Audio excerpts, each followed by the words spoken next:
আজ তোমায় নিয়ে শুরু হলো নতুন জীবন, সবই লাগে যেন দুটি চোখে স্বপ্ন এখন তোমার ওই হাসি।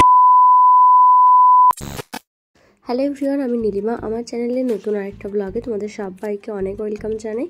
তো দেখো, এখন তো কোয়ার্টারে চলে এসেছি, কিন্তু কোয়ার্টারে এসে দেখি সাফ সাফাই করতে হবে, অনেকটাই অবস্থা খারাপ হয়ে রয়েছে।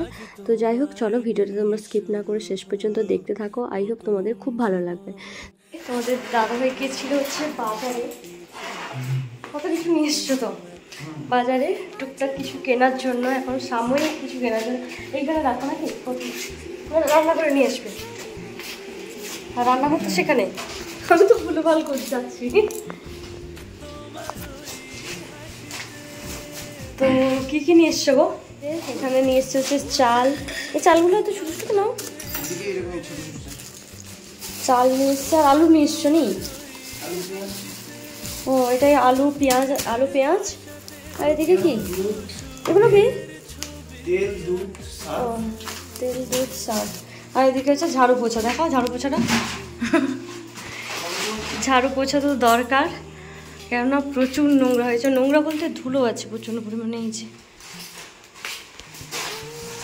এগুলো একটু ঝাড়াঝাড়ি করে একটু সাফ করতে হবে।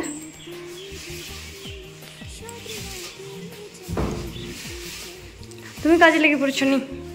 ফার্স্টে গদিটা লাগিয়ে দিবে নি? চলো ওকে একটু হেল্প করে। এখন কিন্তু তোমাদের দাদাভাই পুরো কোমর বেঁধে কাজে লেগে পড়েছে, এই যে ঝাড়ু হাতে নিয়ে। তো ও হচ্ছে একটা রুম পরিষ্কার করছে, আর আমি ফার্স্টে চলে এসেছিলাম হচ্ছে কিচেনে, কেননা কিচেনটা আগে পরিষ্কার পরিচ্ছন্ন করতে হবে। তো রান্নাবান্নার ব্যাপার রয়েছে, যদিও আজকে রান্নাবান্না কোনো কিছু করবো না। একজন দিদি এসেছিলেন পাশের রুম থেকে, উনি বললেন যে উনি রান্না করে দিবেন, অনেক করে বললেন। তো কোয়ার্টারে এটা হয় আমাদের, যে একজন আসলে, মানে নতুন কেউ আসলে তাকে কিন্তু আরেকজন প্রচুর পরিমাণে হেল্প করে, মানে যেগুলো ধরো জানে না বা কিছু, সব কিছু হেল্প করে। আর ফার্স্ট দিন বুঝতেই পারছো নতুন একদম, আর রান্নাবান্নারও একটু অসুবিধা হবে, ওই জন্যই কিন্তু ফার্স্ট দিন একটু হেল্প করে দেয় সবাইকেই করে। তো যাই হোক, মোটামুটি দেখো পরিষ্কার পরিচ্ছন্ন হয়েছে। এখন মোটামুটি একটা রুম পরিষ্কার করা হচ্ছে ফার্স্টে, কেননা এখন প্রায় অনেকটাই সন্ধে হয়ে গেছে। তো তারপরে দিদি চলে গেছে হচ্ছে স্নান করতে, তারপরে একে একে আমরাও করব। তো আমি প্রথমে ঝাড়ু লাগিয়ে দিয়েছি, তারপরে তোমাদের দাদাভাই যে পোছা লাগিয়ে দিচ্ছিল। তো মোটামুটি অনেকটাই সাফ হয়েছে, ঘর পরিষ্কার পরিচ্ছন্ন একটু হয়েছে। তারপরে এই যে পাশের একজন দিদি নিয়ে আসলো চা, বিস্কিট, আর এই যে মুগ ডাল ভাজা। যাই হোক, এখন সন্ধ্যেও হয়ে গেছে, ওই জন্য সবার জন্য চা বানিয়ে নিয়ে এসছে। তো আচ্ছা চা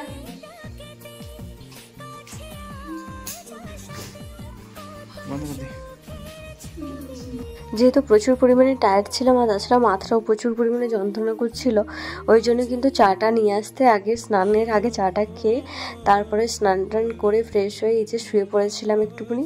আর ওইদিকে দেখো দিদি অলরেডি ঘুমাচ্ছে, আর আমারও প্রচুর পরিমাণে ঘুম পাচ্ছে, তোমরা নিশ্চয়ই আমার মুখ দেখে বুঝতেই পারছো।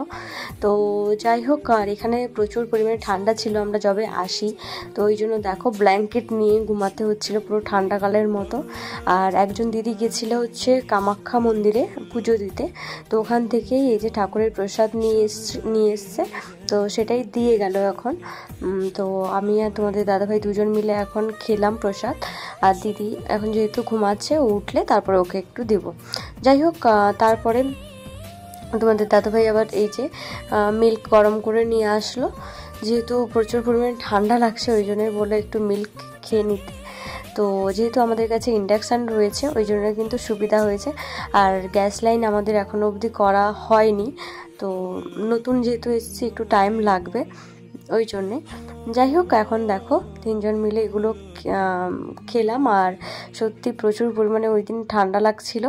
আর তারপরে দেখো রাত্রিবেলা কিন্তু ওই দিদিভাইকে যারা রান্না করে দিবে বলছিল রাত্রে, তো ওরা কিন্তু রান্নাবান্না করে একদম গুছিয়ে এই যে দিয়ে গেছে। আর এখন কি বলতো, কোনো কিছু ঠিকঠাকভাবে করা হয়নি, তো ওই জন্যই কিন্তু খাটের উপরে বসতে হয়েছে। তো এই যে যেহেতু আমরা কিন্তু নতুন এসেছি ওই জন্য মানে যে দিদিরা রান্না করে দিয়েছে ওরা ভেবেছিল হয়তো আমাদের কাছে তেমন কিছু নেই। তাছাড়া ওরা কিন্তু আমাদের ইনভাইট করেছিল ওদের বাড়িতে খাওয়ার জন্য। আর আমাদের কি বলতো প্রচুর পরিমাণে টায়ার্ড লাগছে, ওই জন্যই যেতে ভালো লাগছিল না। তাছাড়াও নতুন তো বুঝতেই পারছো, ওই জন্য কিন্তু দিদিভাইরা সব কিছু গুছিয়ে, দাদাভাইটাও সাথে ছিল, যাই হোক দুজন মিলে সব কিছু গুছিয়ে এই যে দিয়ে গেল রুমে।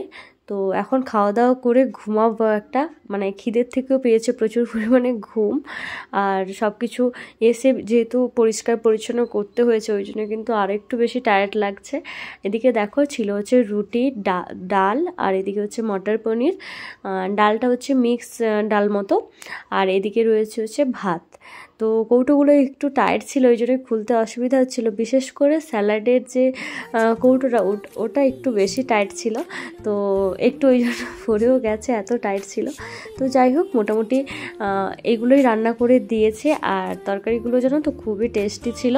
তো ভাত, ডাল, মটর পনির, এদিকে রয়েছে স্যালাড, আর ওইদিকে রয়েছে রুটি। তো এইগুলোই ছিল আমাদের রাত্রের ডিনারে। কোয়ার্টারে আসার পর থেকে মানে যা যা লাগবে, জল থেকে শুরু করে যা যা লাগবে সব কিছু কিন্তু ওই দিদিটাই হেল্প করেছে।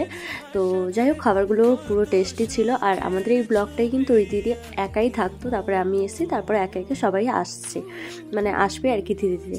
তো যাই হোক চলো আজকের ব্লগটা কিন্তু আর বেশি বড় করলাম না, কেননা প্রচুর পরিমাণে ঘুম পেয়েছে, ওই জন্য কিন্তু আর ভিডিওটা বেশি বড় করিনি।